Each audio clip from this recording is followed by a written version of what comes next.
Hello, everyone, and welcome to the Mindscape podcast. I'm your host, Sean Carroll, and I'm sure that most of the listeners remember back just February 2016, 2.5 years ago, I guess, by now, when scientists announced the first direct detection of gravitational waves from elsewhere in the universe. The LIGO observatory, the Laser Interferometric Gravitational Wave Observatory, announced that they had seen these signals of black holes 30 times the mass of the sun spiraling into each other 1 billion years ago, giving off gravitational waves, and we had finally detected them. They were actually detected back in September of 2015 and then announced in February 2016. And enormous excitement because of this. I mean, it's a truly groundbreaking discovery, even though we've been anticipating it for years and years. It's one of those things which will go down in the textbooks and in the history books as a real cornerstone of how we think about the universe. What is less clear is the enormous amount of not only work, but perseverance that went into this discovery. It's always a lot of work to do an enormous experiment or observation in physics or astronomy. If you discover the Higgs boson, you have to build the Large Hadron Collider, and that takes $10 billion and many, many years and thousands of people working. The difference being that I don't want to in any way disparage the people who found the Higgs boson. I did write a book about them, and I admire them enormously. But they kind of knew it was there and how to find it, right? I mean, they were following a tradition of high-energy particle physics. They had to invent new technology and so forth, but the basic path had been laid. Whereas with gravitational waves, there were a lot of people who thought that there just weren't any gravitational waves of sufficient magnitude to be found, or even more people who thought that even if there were, we wouldn't be able to build a detector with a sufficient sensitivity to actually find them. Today's guest is Kip Thorne, who along with Ray Weiss and Ron Drever was a driving force behind the LIGO Observatory collaboration all the way since the 1970s. And so much effort involved not only intellectually, as a theorist, Thorne would have to figure out how many sources of gravitational waves there are in the universe, how strong they would be, what they would look like in the detector and so forth. But also, navigating the waters of getting funding and getting support from the community over a course of decades to build this enormous machine. And LIGO in particular had a history where the first version of LIGO wasn't really expected to see anything. They spent $1 billion to build something that they didn't expect to see anything in the sky. And they were right. They had to upgrade it to what is called advanced LIGO before they eventually saw something. So it was really a testimony to humankind in some sense, because we really stuck with it. But there's certain particular exemplars of humankind who made it happen, and Kip Thorne is absolutely one of them. Of course, Kip is a very famous scientist for many reasons. He's written books. He's done enormous amounts of research in other areas of gravitational physics. That's his expertise. One of his famous results was introducing the idea that you can use wormholes as time machines. As long as you first find a wormhole, you might be able to travel backward in time. That was Kip and his students who originally came up with that idea. And this led to his second career as a movie writer and producer. Kip was also one of the guiding forces behind the movie Interstellar. So over the course of the podcast, we'll talk about LIGO, of course, and gravitational waves, but also quite a bit about time travel and movie making and things like that. This is a really good one. I think you're going to enjoy it. And before we dive in, let me just remind you that we have a Patreon page if you want to pledge a little bit of support per episode to Mindscape. And because of popular demand, I've added a PayPal page as well. So if you don't like this recurring payment kind of idea, you can just donate in one lump sum whenever you want to. It's all on the podcast webpage, preposterousuniverse.com/podcast. You can find the links on the right-hand side. And I greatly appreciate it. Sometimes I say we greatly appreciate it, but really the whole operation is me here in my office. So thanks for keeping the lights on here at Mindscape. It's very, very gratifying to see the support. So let's go.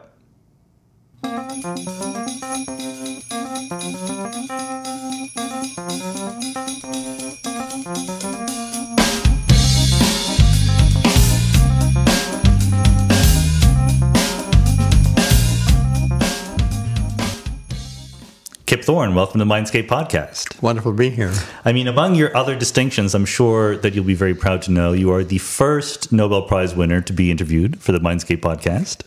I'm not sure that that's an honor or not. Nobel Prize winners are usually has-beens. No, that's not true, because I was going to say I came very close to getting Francis Arnold on the podcast. Oh, well, that would be a real coup. There you go. You see, like all the other Nobel Prize winners are good. So there are a few, yes. Yeah, so you won last year, not this year, 2018, but it was last year, right? 2017, yes, 2017. The Nobel for gravitational waves. Yeah. I'm sure people know the general story, but before we jump into the physics, was it mostly relief that you felt when you finally discovered the gravitational waves, or were you excited? I mean, this is a long-term project. Yeah, for me, it had been a half a century. Right. It's kind of long. Very long, yeah. You started young. It was good. It consumed essentially all of my career, though as a theorist, I was able to do a lot of other things on the side. But more than half my career was spent on it in terms of time.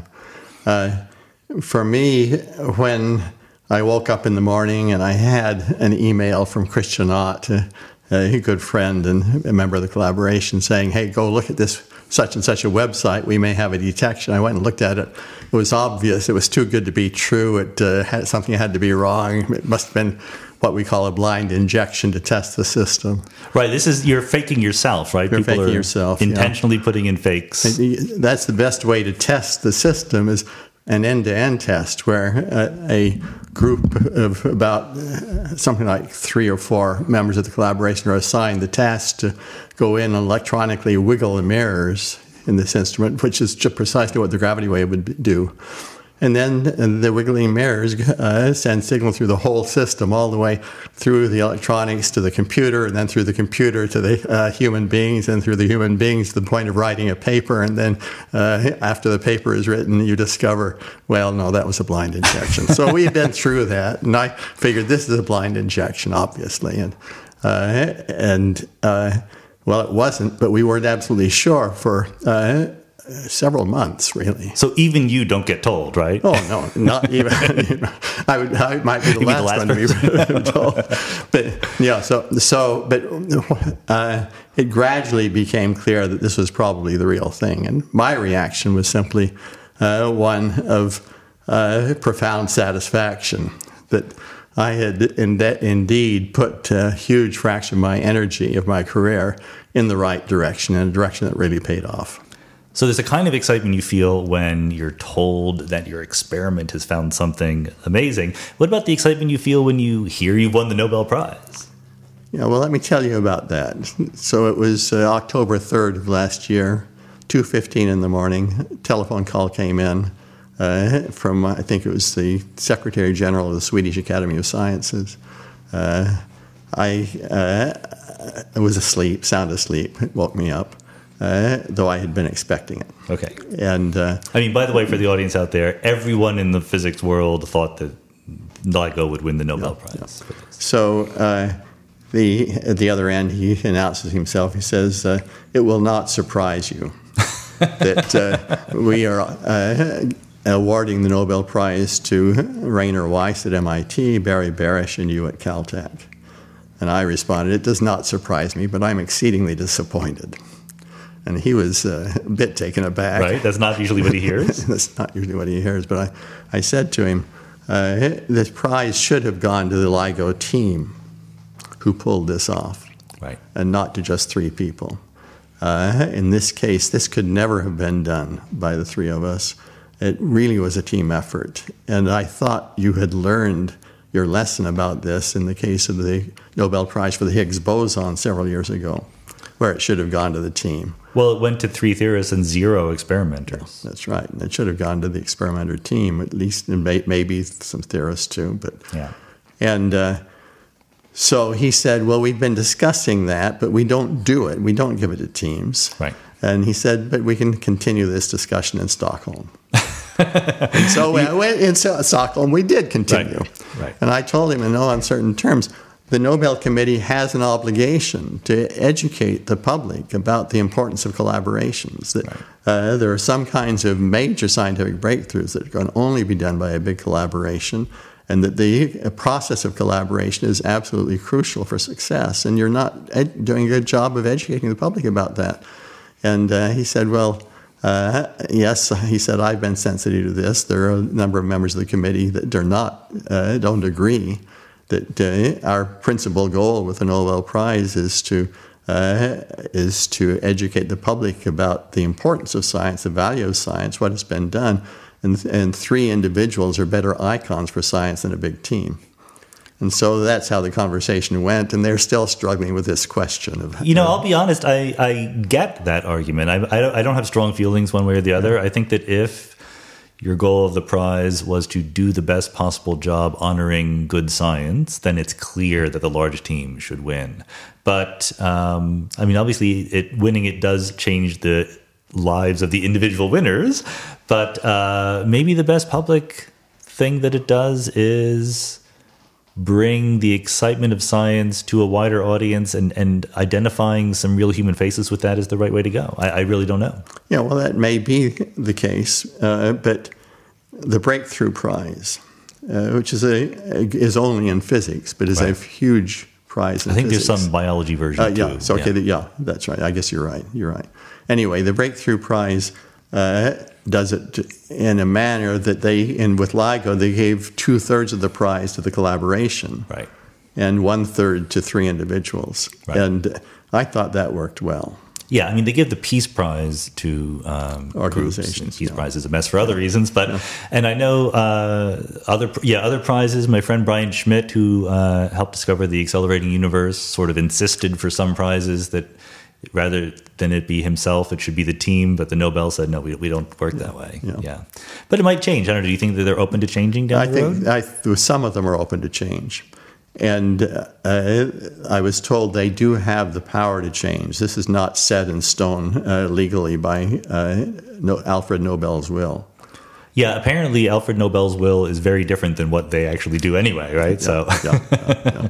Do you think overall, I know that Richard Feynman had a story or an article called Alfred Nobel's Other Mistake. Do you think that overall the Nobel is good for science?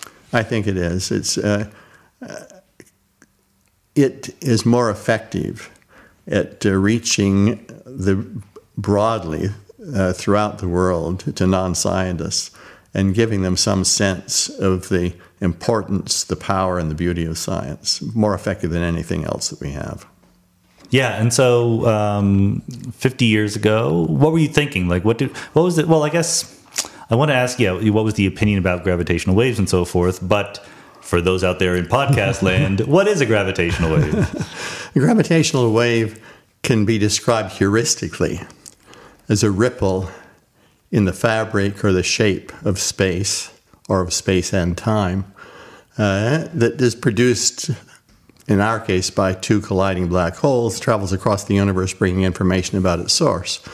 The word ripple is meant to evoke the idea of a ripple on the surface of a pond. If you throw a pebble into the pond, and it's a very quiet pond, you see the waves propagating out. In fact, these waves are quite different. Whereas the surface of the pond is disturbed, it goes up and down in a wave.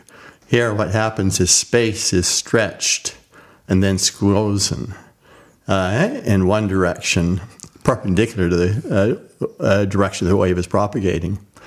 And then in the other perpendicular direction, it is squozen and stretched. That is, it's a stretch on one direction and a squeeze on the other.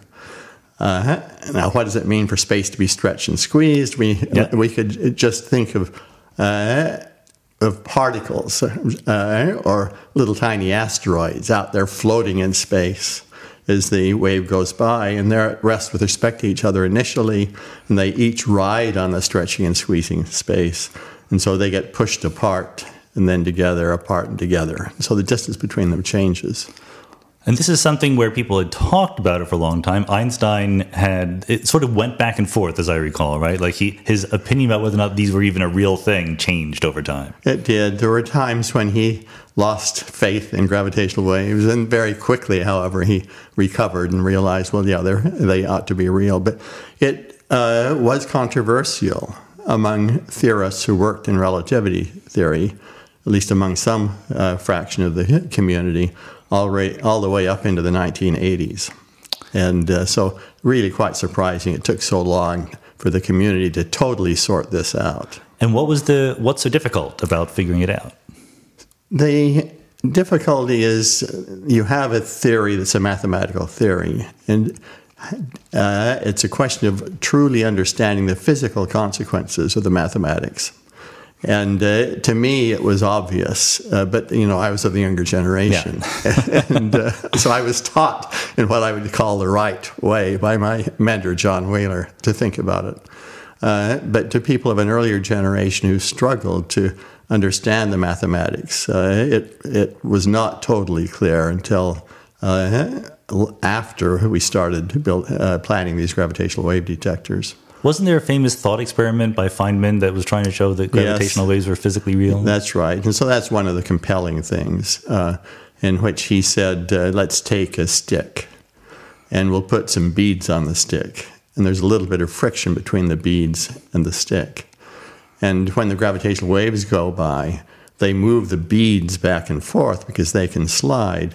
The stick is stiff and it resists being stretched and squeezed. So it doesn't move hardly at all because of its resistance. The beads don't resist. So the beads go back and forth and they rub on the stick, they heat the stick up, and if you have strong enough waves, they might even start a fire. I just love that example for so many reasons. I mean, everyone else is sitting there with equations trying to figure out what the symmetries are and what's going on, and he has this stick and beads. But he is relying on a particular equation called the equation of geodesic deviation. It was another physicist, mathematical physicist, Felix Pirani, who first said, hey, this is the equation we should be using to discuss gravitational waves.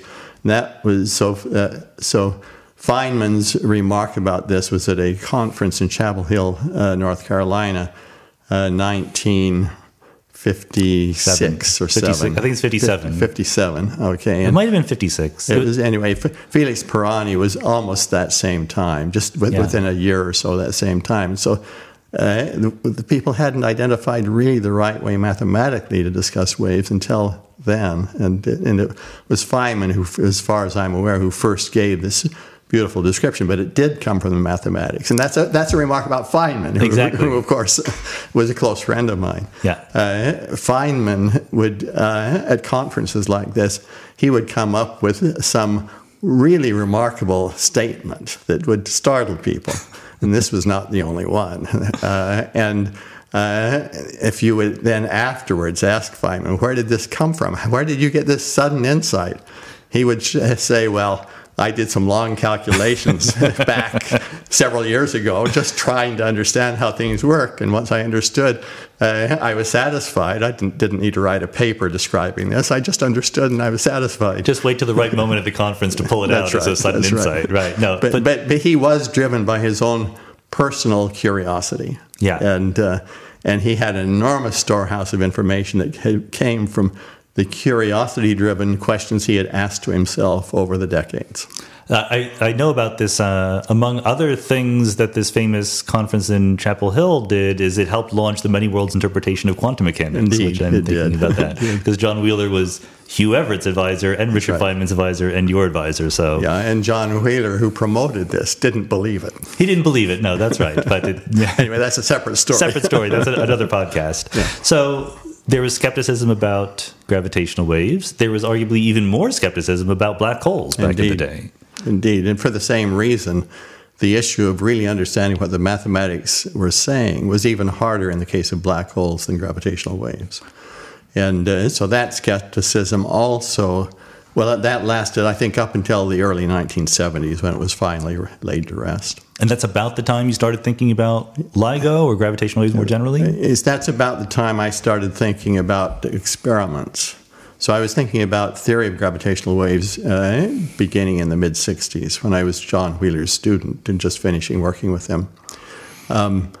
It was after Joseph Weber in '69 had announced tentative evidence for gravitational waves that I really began thinking deeply about, fairly deep, as deeply as I could about experiments. So, although I had been a champion enthusiast of Weber earlier, it was really only triggered by that.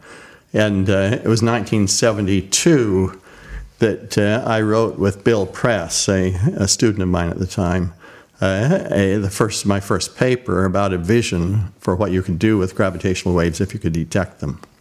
And it was that same year that Rainer Weiss, or Ray as I call him, at MIT, wrote a marvelous technical paper where he described his invention of the kind of gravitational wave detector we would ultimately build, identified all of the major things that could go wrong, all the major noise sources, as we say, and described ways of dealing with each one and estimated what kind of accuracy you could get after you dealt with them all.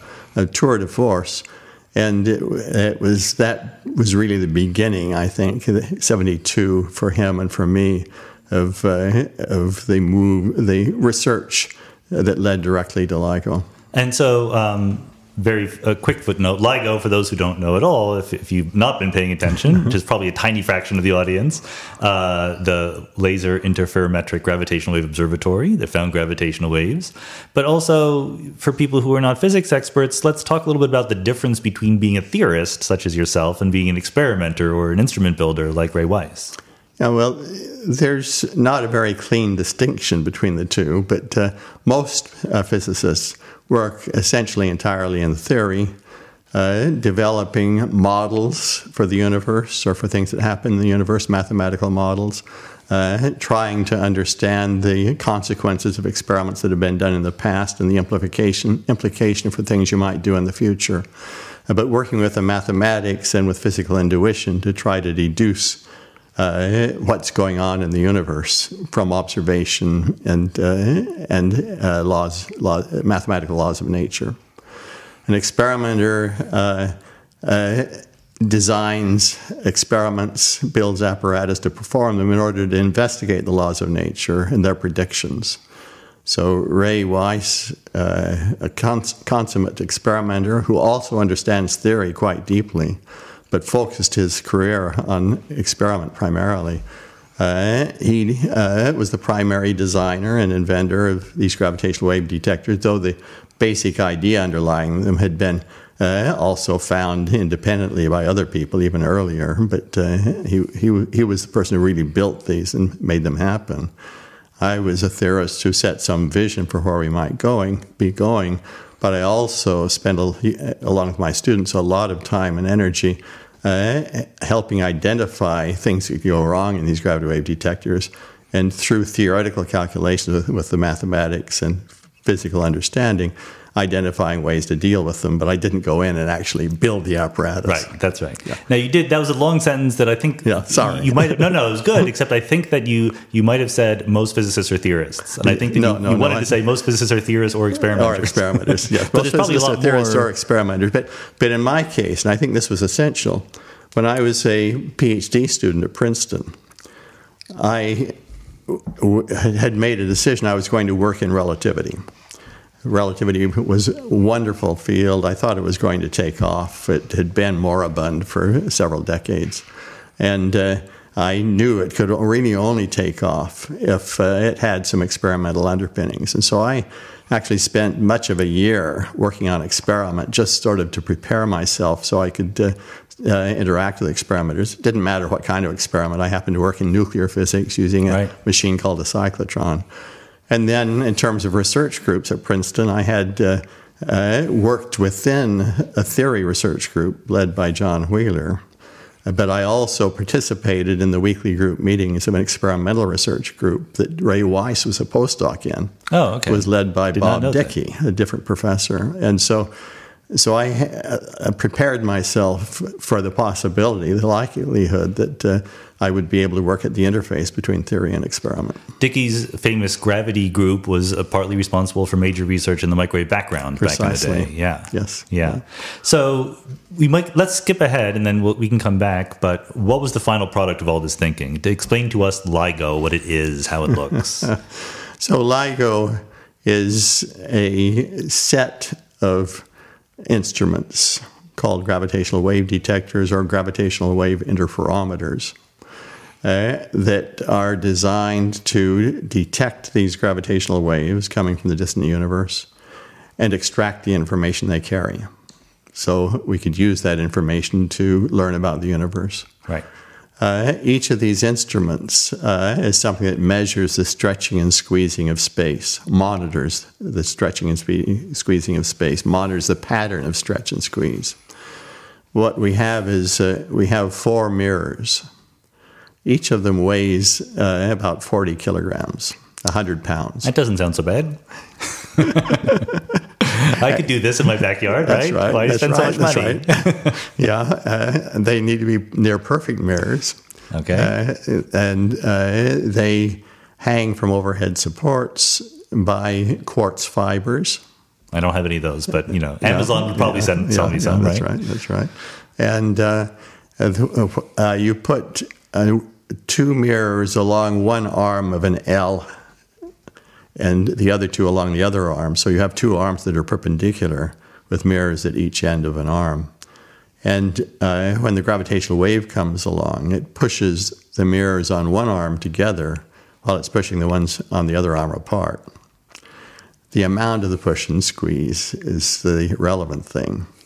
And for what we finally did detect, it was 1/100th the diameter of a proton, or the nucleus of a hydrogen atom. That seems very small. That is about roughly 1 trillion times smaller than the wavelength of the light that we use to make the measurement. And these mirrors are... And these mirrors... How far apart? They are 4 kilometers apart. Is it underground or just in tubes? They're in tubes. That you shoot the laser down? You shoot the laser down the tube. And so you use laser beams to monitor this stretching and squeezing using this technique of interferometry. But the key thing is how the hell do you measure motions of mirrors that are 4 kilometers apart when the motions are about 1 trillion times smaller than the wavelength of the light that you're using? How do you do it when that size is 100 times smaller than a proton, and a proton is 100,000 times smaller than an atom, and you got lots of individual atoms in the face of this mirror. So we're talking about 10 million times smaller than the individual atoms that make up the face of the mirror, that are jiggling around in the mirror all the time because they're warm, right, by distances, amplitudes of motion that are also huge. So if someone said, can you find the location of this proton to within this accuracy, you would say, no, that's impossible. But you're measuring the changes in location due to the gravitational wave. But you're measuring the changes in location of huge numbers of them. You're measuring actually the average position of all the atoms in the mirror. Yeah. And that's a big part of why it's hard. You have to design your experiment, as Ray showed us how, so that you're using light that bounces off the face of off the jiggling faces, thermally jiggling faces of these mirrors. But you want the signal that's put onto the light to only be influenced by the motion of the center of a mirror and not by the jiggles of the faces. One of the things you have to worry about is just that any graduate student nearby who sneezes is going to make the mirror jiggle by much more than the gravitational wave will jiggle it by, right? So that graduate student better not be too close. But there must be like baffles and noise canceling. Yeah, there's huge numbers of things to deal with, and so that's why this whole experiment has cost over $1 billion U.S. taxpayer dollars. Right, that's right, and a huge amount, because there are so many things that can go wrong. One way to describe how many things can go wrong is the number of data channels carrying information out of the instrument and out of the environment, that each of which could tell you something was going wrong, is not 100, not 1,000, not 10,000, but 100,000. 100,000 data channels telling you things monitoring things that might go wrong. And one data channel carrying gravitational wave information about the pattern of stretch and squeeze. That's about right. That's about the challenge you face. I mean, how much of this was clear in 1972, or how quickly did you come to it? No, it wasn't clear it was going to be that complex. But one of the best experimenters I ever worked with, aside from Ray and Ron Drever at Caltech, was Vladimir Burginsky in Moscow. He was absolutely superb, became a close personal friend. And he was, aside from Joseph Weber, the second person to really jump into this field and make a mark. He was enthusiastic about this, but said it wasn't for him because there were so many things that could go wrong that it was very dangerous to pursue this approach. So he pursued a simpler approach. Through the 1970s and 80s, he came to visit Caltech and MIT, where we were working on LIGO in the late 1980s, looked at the progress, looked at the plans, went home and shut down his whole operation and joined LIGO. He joined our effort. But he was superb, and he was just so very skeptical for about 15 years because of the complexity that these instruments would have to have. And one of the worries was certainly, like, what if the instrument works perfectly well, but there's nothing out there making large enough gravitational waves to see, right? No, I wasn't worried about that. You're not hooked up to a polygraph right now. So. No, it was a worry of the community, but it seemed clear to me, not with 100% confidence, but up in the 95% confidence level at least, that we would have black holes that orbit around each other and merged, and neutron stars that orbited around each other and merged. And those already became our primary sources that we were planning to go after, that dictated things about the design of these instruments already by about 1980. And were you surprised at the exact thing that you saw? And was it, 2016 when they saw the first event? Yeah, 2015. 2015. It was announced in 2016. That's right. It was precisely what I had expected, except the black holes were a little heavier than I expected. 30 times the mass of the sun each. Yeah, and I figured maybe 15 times the mass of the sun each. But again, this is what I had been expecting since about 1980. We knew enough about the universe that seemed like a pretty good bet then, about the universe and about these instruments. Well, a key part of that knowledge was that heavier objects emit stronger waves. And so black holes, if they were 15 times heavier than the sun, that makes them 10 times heavier than a neutron star.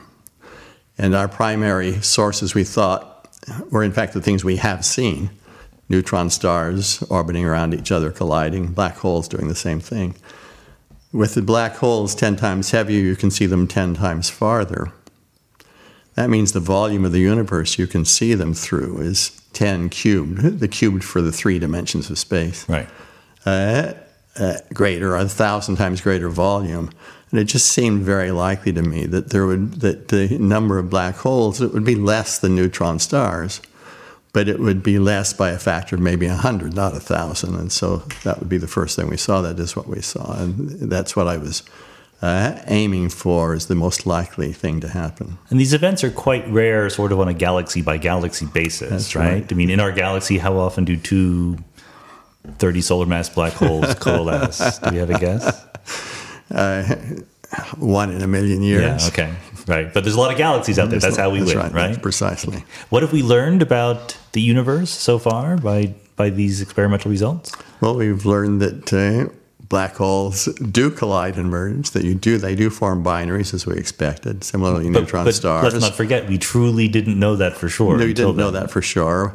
To me, one of the most interesting things we have learned is the fact that when 2 black holes collide, you're colliding 2 objects that aren't made from matter. They have no solid surfaces. They have nothing solid in them at all. They're made only from warped space and warped time. And so when they collide and merge, they create a veritable storm in the shape of space and the rate of flow of time, wildly oscillating rate of flow of time, wildly oscillating shape of space, like the surface of the ocean in a huge storm out at sea.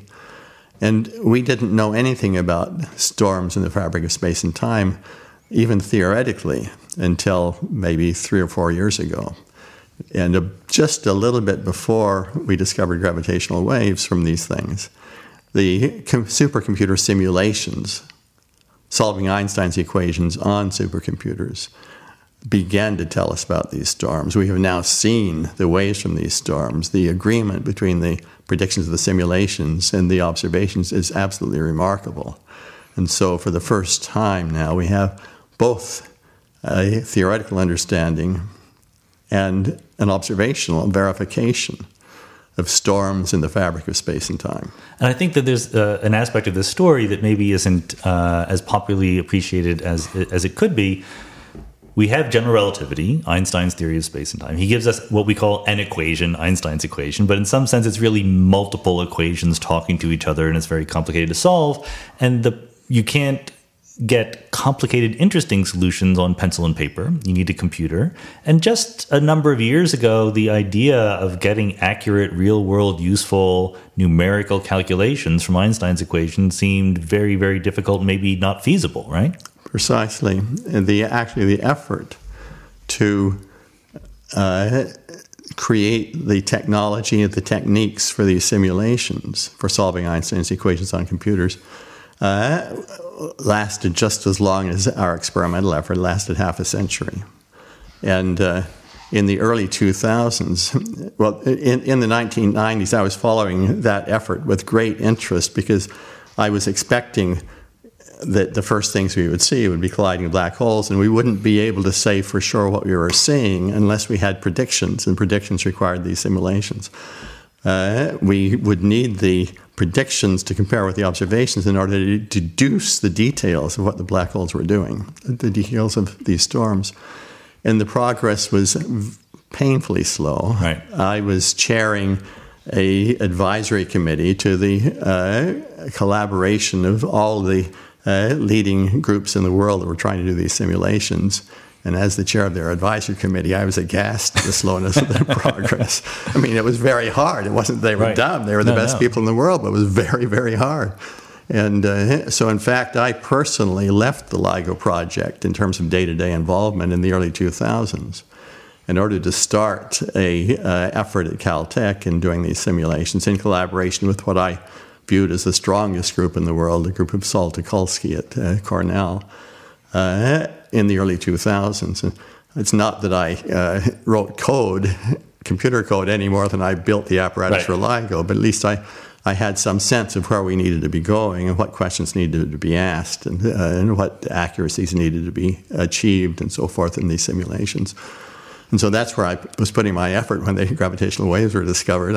I was not a major participant in the end game experimentally. But we did make the royal we made quite impressive progress over the last 10 years. That's right. Yeah. Huge progress on the simulations and huge progress experimentally. And the two came together on just the time scale that was required.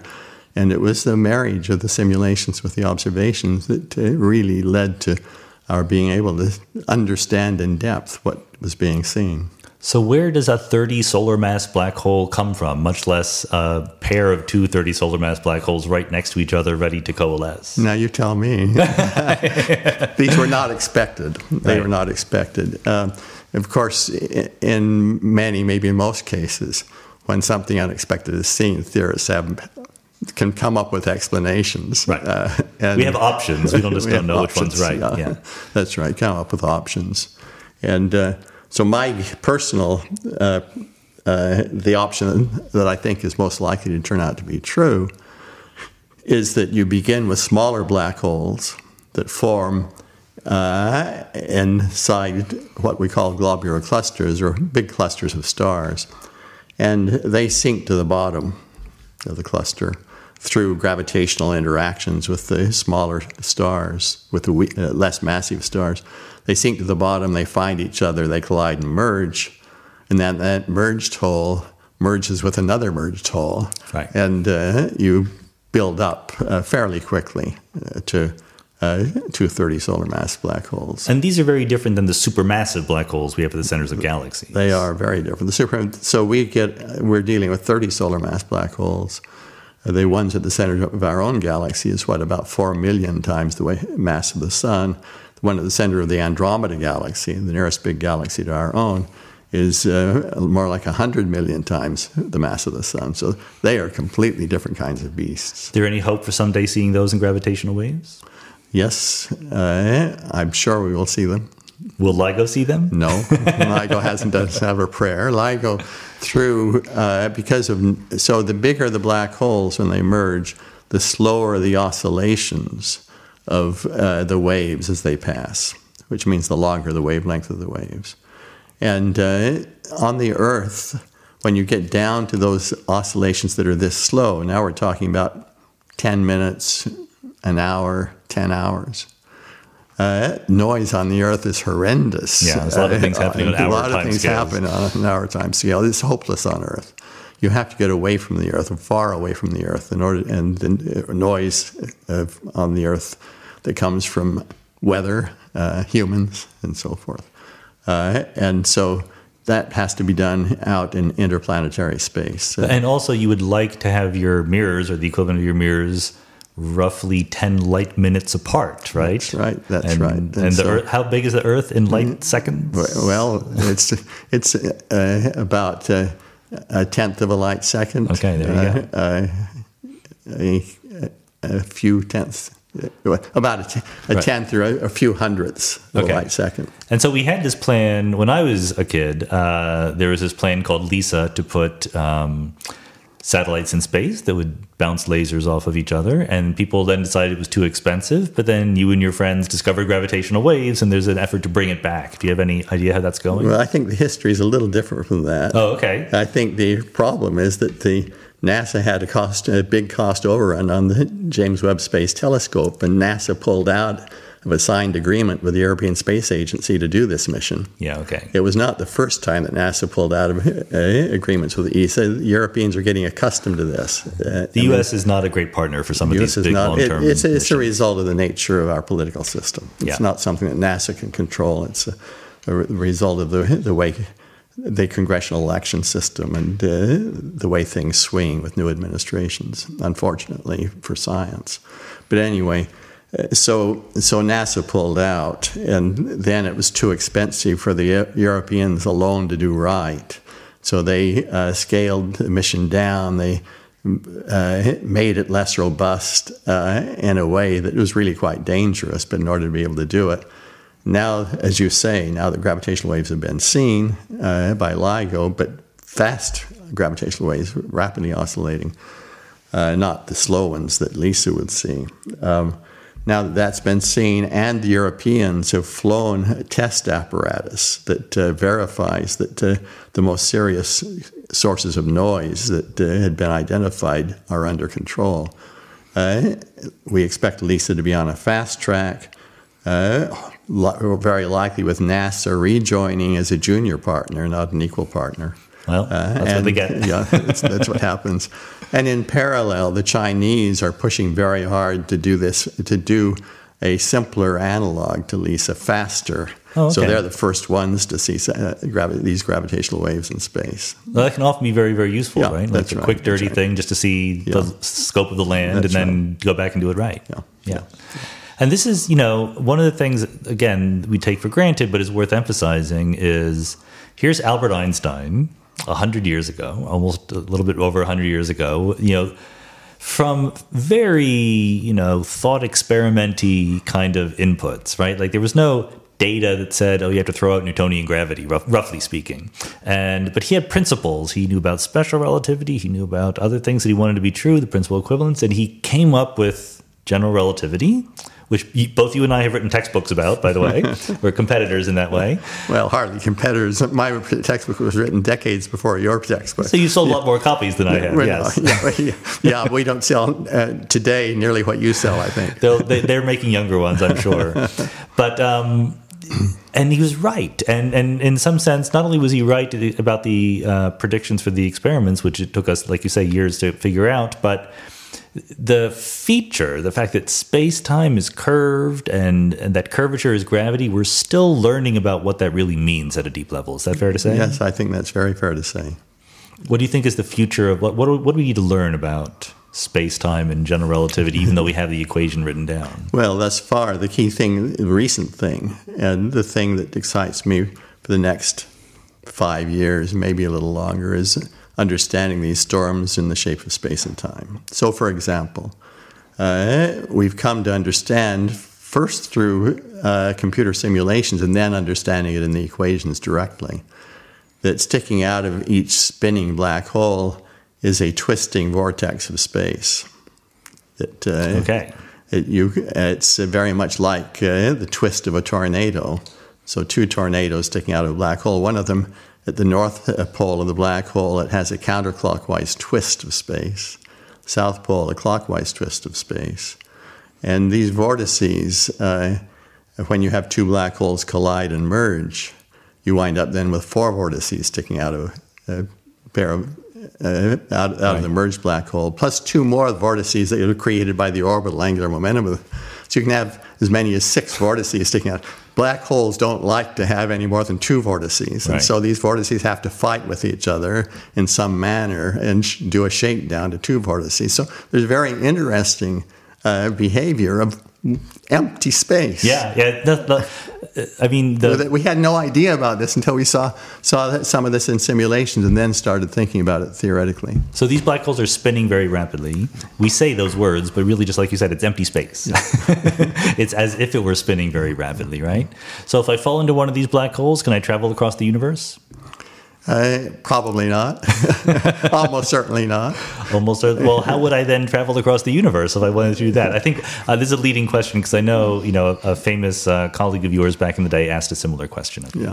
Well, it was a guy, a close friend, Carl Sagan, had written a novel called Contact. Well, he'd originally written a screenplay, and then he turned it into a novel when the screenplay wasn't getting made into a movie very fast. So why would anyone make a movie like that, right? Anyway, so he wanted his heroine, who became Jodie Foster, to travel through a black hole to the vicinity of the star Vega. And so he sent me the page proofs of his book. Mm-hmm. He was already at the point nearly he ready to publish. He waited a long time, yeah, I know. And said, I might realize I might be in trouble. Can you help me? And I read them driving up to driving up to see my daughter graduate from UC Santa Cruz. Okay. I read them in the car and fired off a response and said, well, you can't do it with black holes. She's going to die inside. That's a short movie, yes. And so you want to use a wormhole, and a hypothetical object that is somewhat similar to a black hole in the sense that it has a spherical mouth that is sort of like the horizon of a black hole, except you can travel 2 ways through this mouth. You can travel in and back out, and you go through it, and it leads to another place in the universe. And just so we're not getting in trouble with the physics police here, black holes really exist. Wormholes not only are hypothetical, but what are the chances that wormholes exist in the real world? I think the chances that they exist naturally are exceedingly small. The chances that they can be made by an very advanced civilization are bigger, but still small. And if they get made by an advanced civilization, they probably implode before you can travel through them. The chances that the civilization can stabilize them so you can travel through, again, are small, but not zero. And so the issue is that motivated by Carl Sagan's question and by my suggesting that he used wormholes in what became the movie Contact, I and other of my physicist colleagues started working hard to try to understand, do the laws of physics allow them? And it was obvious already from the beginning that they would, unless you did something very strange with them, they would self-destruct. They would implode. Quickly, and trying to sort that out. And to my surprise, we couldn't get it sorted out fully. But the work that has been done points rather strongly to a conclusion that probably they can't exist. And if they can exist, they very probably can't exist naturally. Yeah, so this was circa late 80s, early 90s? So the work on this continues to today, but at a small level. The bulk of the research on this was done late 80s, early to mid-90s. But it still continues because the answer isn't in. Right, we still don't know. So Carl Sagan wants to let LIGO travel across the galaxy. You say it should be a wormhole, not a black hole. And then you realize, wormholes were, again, coined by John Wheeler. Is that true, the phrase? So the phrase was coined by John Wheeler. The concept actually goes back to Hermann Weyl, about 1922. I did not know that. Yeah, I would have given Einstein credit, but yeah. So it was conceived perhaps independently by Einstein and his colleague Rosen, Einstein and Rosen in 1936. But you go back and you find it in Hermann Weyl around 1922.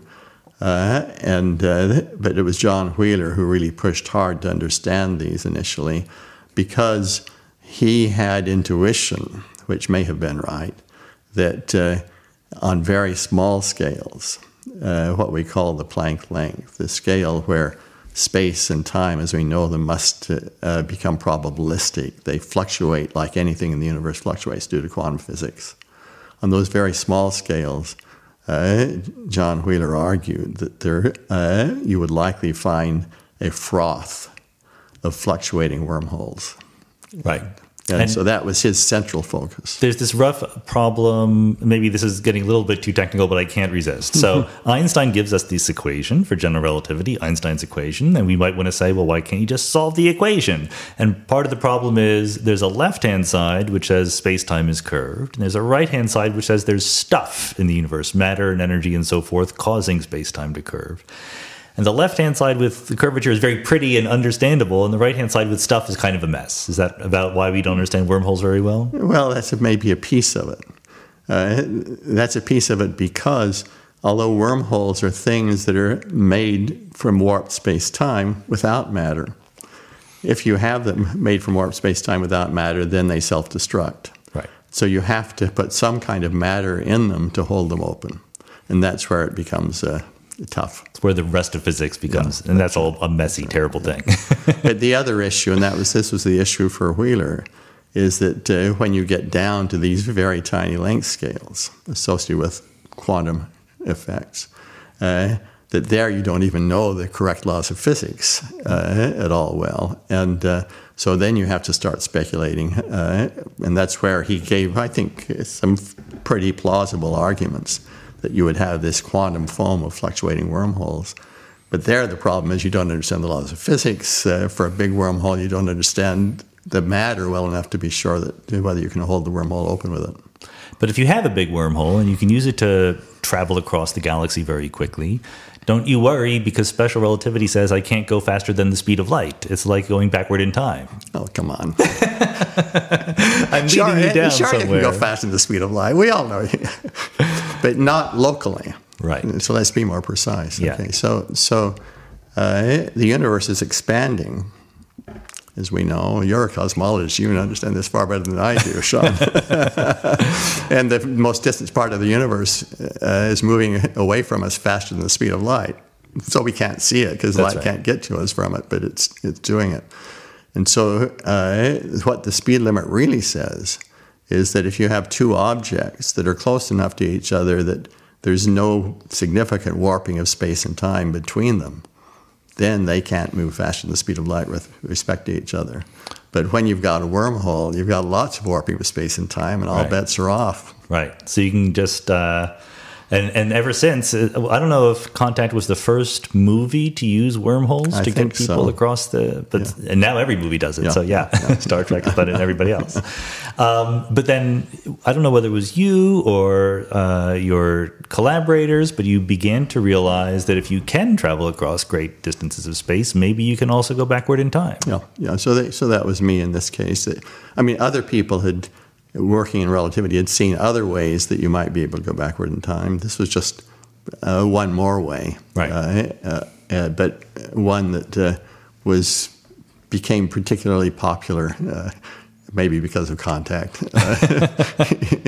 Well, no, to be more fair, I would say that it was, you could imagine building it. Like a lot of the other ways to build time machines started by saying, imagine you have an infinitely long cylinder, right? And at least the wormhole is contained in some region. Once you have a wormhole. Once you have a wormhole. So with a couple of my students, Mike Morris and Ulvi Ertsiever, I worked out how you would, if you had a wormhole, how you would use it to make a time machine. It's fairly simple. You just take one mouth, and I put my wife in one mouth. She carries that mouth out through the universe in her spaceship and comes back at high speed. And time for her slows down, as seen in the external universe. Right. I said on Earth it doesn't slow down, but as seen through the wormhole, our clocks run at the same rate. And so you begin, the clocks always run at the same rate, hers and mine, as seen through the wormhole. When she comes back, she's very young and I'm very old, as seen through the exterior, as seen through the interior of the wormhole. We're the same age. And so there's something crazy going on. The craziness is that you created a time machine. Right. So that was fairly simple and fairly obvious. But I think, yes, you're right. This was something that if you had a wormhole, you could actually make it.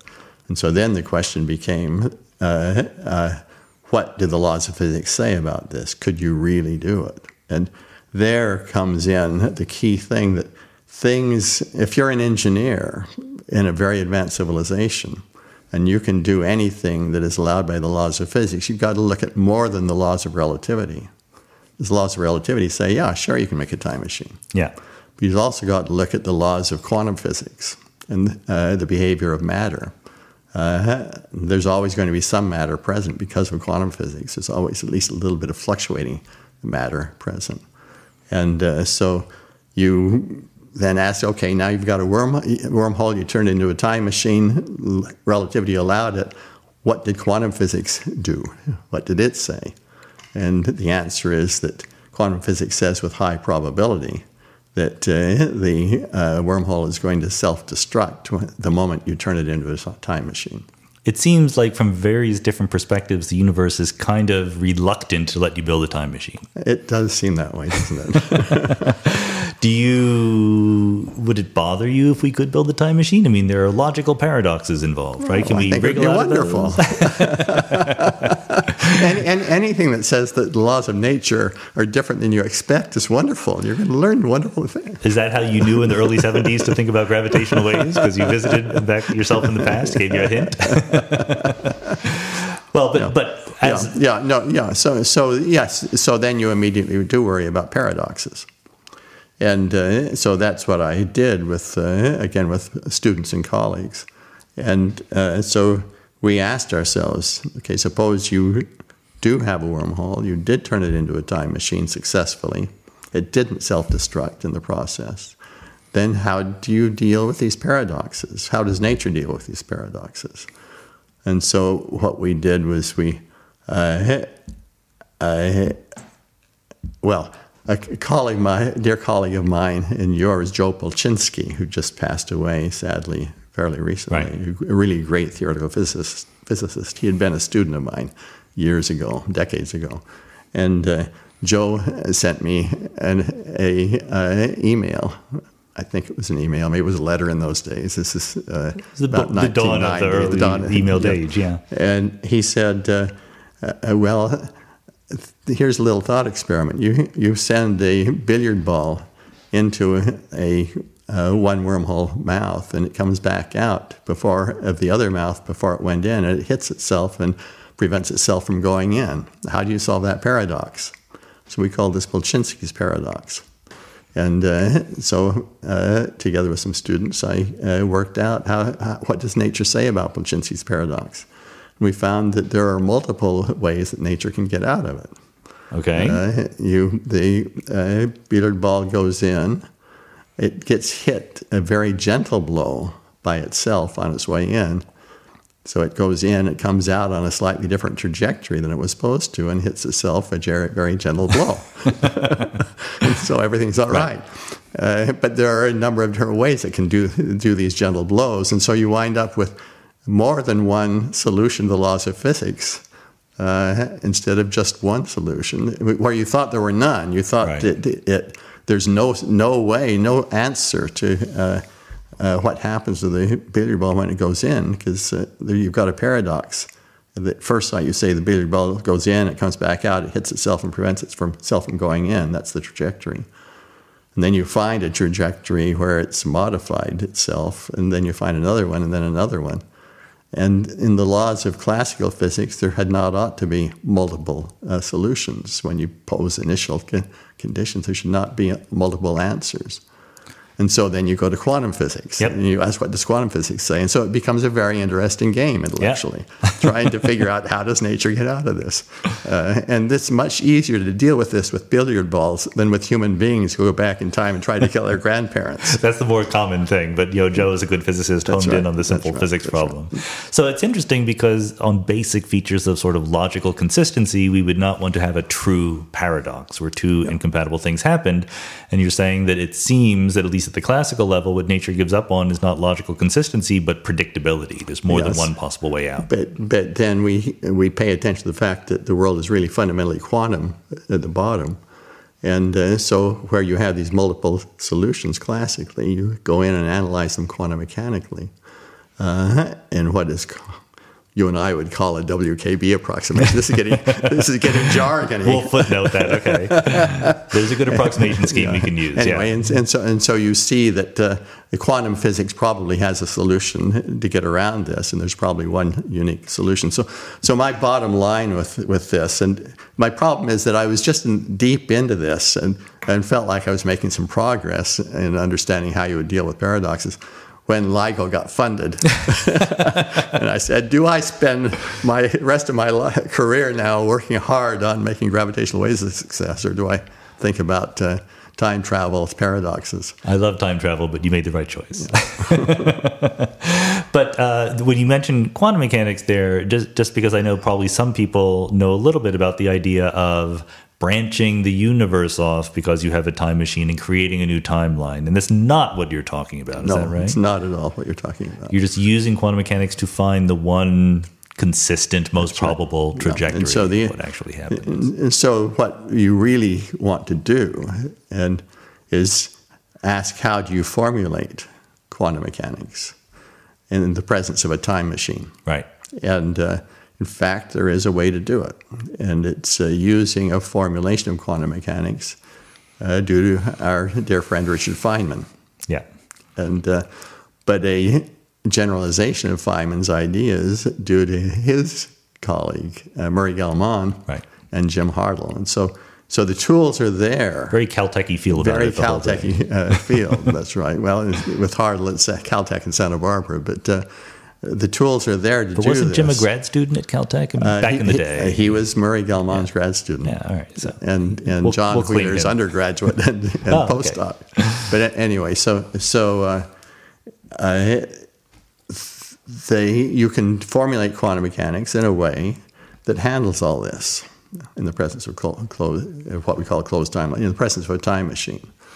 But for me, the beautiful thing about this is that once you've done that, you discover that information gets lost. Right. Physicists don't like this. And physicists don't like that. Some physicists don't like this, but I think it's quite wonderful that, anyway, and so then you get caught up in the so-called information loss paradox, and a view of this that I have that's iconoclastic, that differs from that of the majority of physicists. But it's a good little lesson about how, you're fooling around in some sense, right? Like you weren't trying to build a time machine. You were inspired by a question from Carl Sagan, but it leads you to some maybe interesting insights into questions people really care about. Precisely. And so I came to appreciate that in areas where you're dealing with physics beyond where we can actually do experiments today, someday we will, but not today, thought experiments like these, simple thought experiments, like what happens to billiard balls if they collide through a wormhole that has a time machine built into it. Simple thought experiments can sometimes dig pretty deeply into the laws of nature.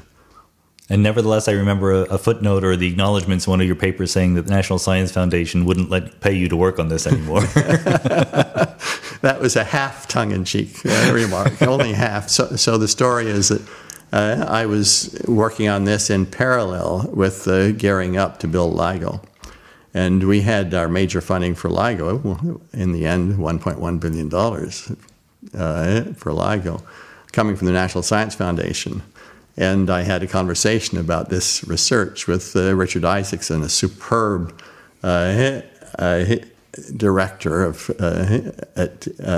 program director for our field at NSF, a person who I regard, Ray Weiss and Barry Barish and I regard as the is really our collaborator in Washington who really made this happen. Right. Anyway, so Isaacson said to me, you don't want to screw things up for LIGO if some congressman comes in and starts hacking at you for working on time machines. And maybe you can find funding elsewhere for that work, just to keep yourself safe from being attacked by some... It sounds like good advice. It was very good advice. But I also tweaked back at Richard Isaacson and put in these acknowledgments. This work was not supported by the National Science Foundation. Instead, it was supported by the Richard Chase Feynman Research Fund at Caltech. Tolman. Tolman. It was the Tolman funds. That's right. And well, no, wait a minute. It's a question of when it was. Okay. No, this was in the 90s. So I became the Feynman professor 91. Yeah, I don't know. I think it was Feynman funds, actually. Okay, that could be. All right. I think it was Feynman funds, So, but there's another spin-off of this fortuitous conversation you had with Carl Sagan, was that you got interested in the phenomenon of Hollywood making science fiction movies, right? Yeah. And is it exactly right, or maybe you can correct me, like you were not perfectly happy with how the movie version of Contact turned out? Yeah, so that's right. So George Miller was the original director of Contact, and he was working very hard to perfect the tail end of the movie involving wormholes and the ultimate denouement at the end of the movie. Right. And he got canned by the studio for taking too long. Hollywood, yep. Yep. And so they brought in Zemeckis and with an order. You finish things off. You don't diddle any longer with the screenplay. You finish things off, and we want to get into production. And so he did. And basically, all the efforts that were being put into really perfecting the last part of the movie went down the tubes. And so I was disappointed in that. So did that inspire you to say, someday I'll do it right? No. No, I never had any intention to do that. But, yeah, it was always in the back of my mind. But I got into this simply because Linda Obst, who had been Carl's partner in Hollywood on Contact, a great movie producer, she called me up one day in 2004 and said, would you like to brainstorm with me for a science fiction movie?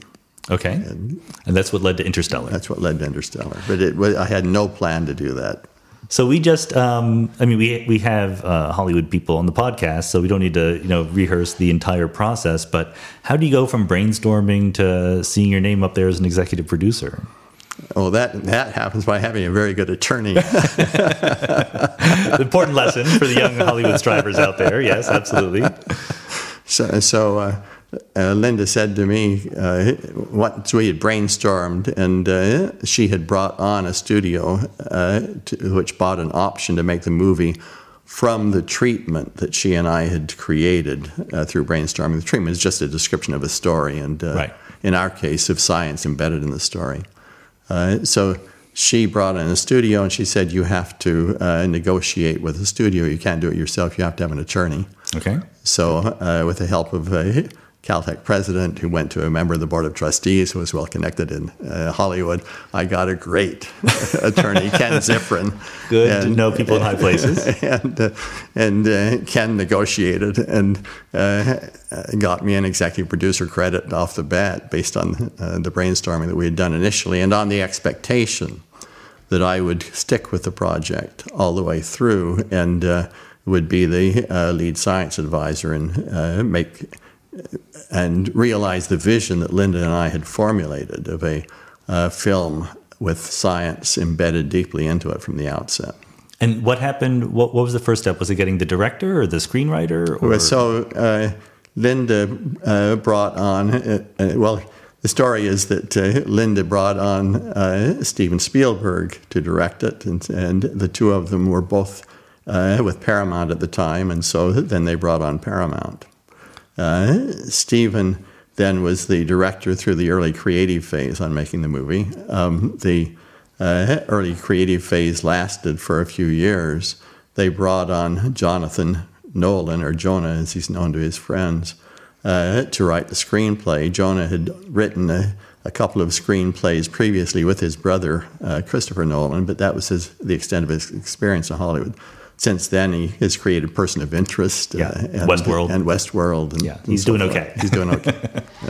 Westworld with his wife, Lisa Joy. Right. And but he was really pretty green and young at the time, but superb and wonderful to work with.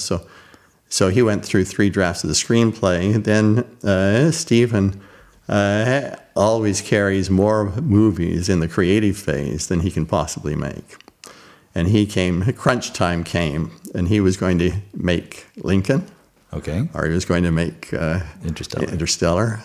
And I don't know, he may have had other choices as well, but he did make the choice to make Lincoln. He certainly has like over a dozen movies in development at any one time. That's right. So that was his choice.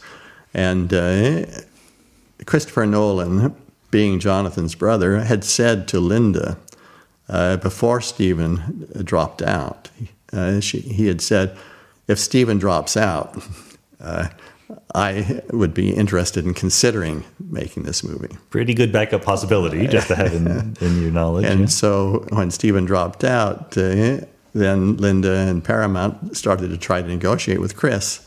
Chris said, no, I won't negotiate until after my next movie comes out and has been out for maybe 6 months. So then I'll negotiate. Because he's the opposite, right? He's the opposite. He does one thing at a time. He does one thing at a time, and he doesn't even make a decision about the next thing he's going to do until the previous movie has been out for a few months.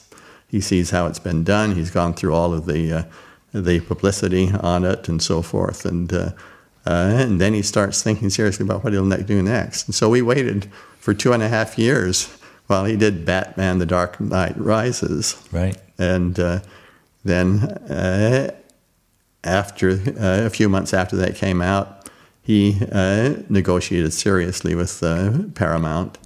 By then, Linda had a divorce with Paramount, as had Stephen. And Chris was not about ready to work with Paramount. Okay. And so Chris said, I only work with Warner Brothers. And And none of your physics education had prepared you for any of this. Well, but fortunately, I had a great attorney. You had a great attorney, good. And a great partner in Linda. Right. Linda Knowles is superb. Yeah. She knows the ropes, and Ken knows the ropes. So I just sat back and waited and got briefed by phone and email from time to time.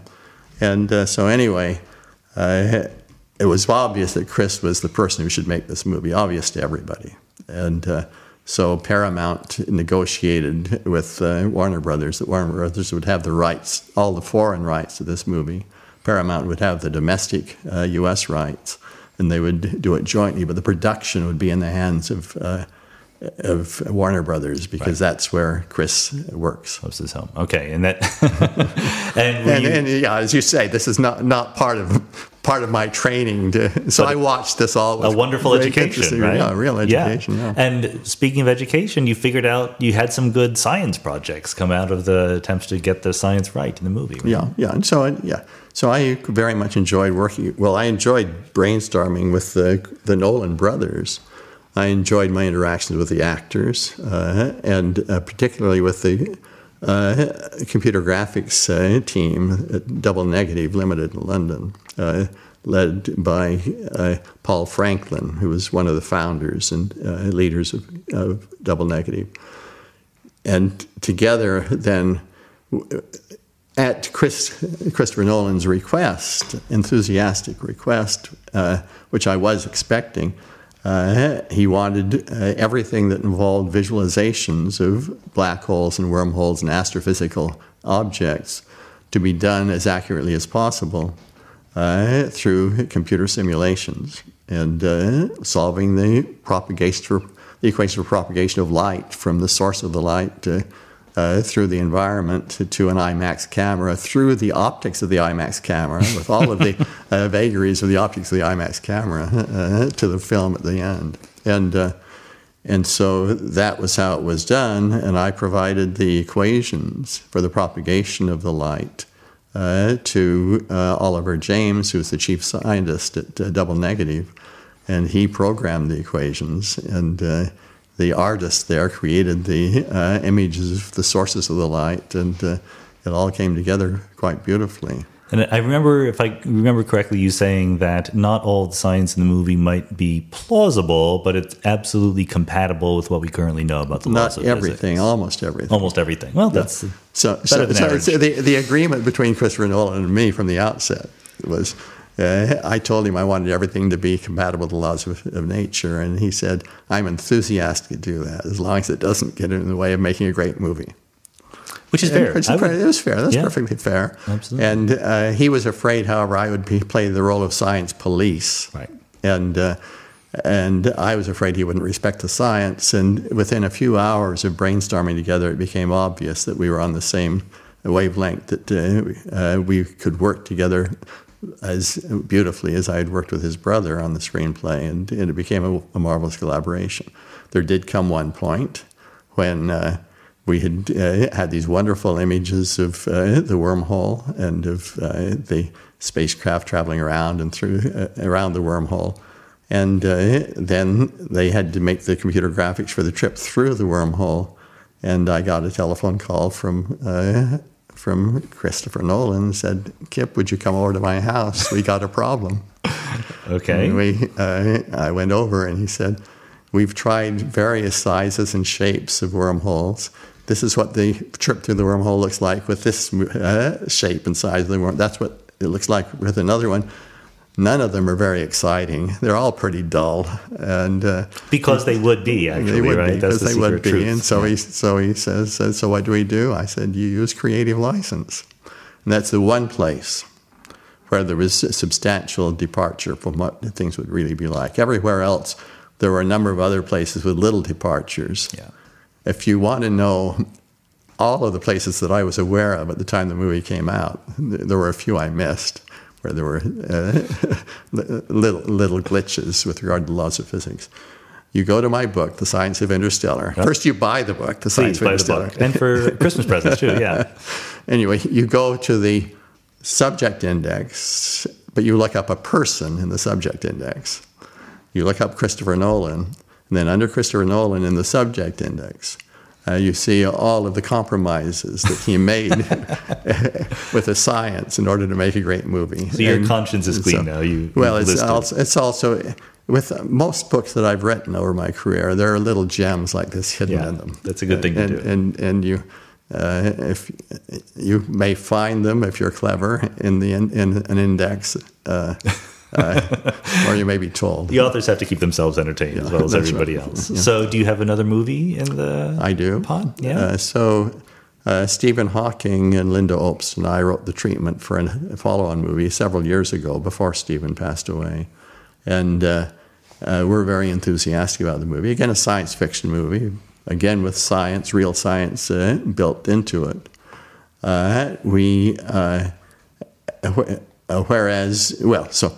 With this movie, then, we went through the same process.